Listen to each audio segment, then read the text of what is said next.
Почитувани, говорот на омраза и навредите од страна на функционери и новинари блиски до Зоран Заев и СДСМ не престануваат.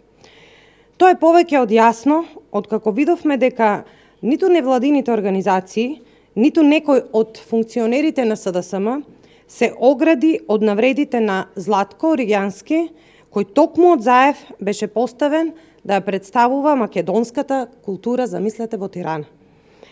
Почитувани, СДСМ и новинарите кои ја поддржуваат политиката на Заев не запираат со мизогинија и говор на омраза, па така Бранко Тричковски, полтронот на Заев, во денешниот свој Facebook статус, со неговиот валкан политички речник, ги вмешува децата на председателот Христијан Мицкоски во политичка пресметка.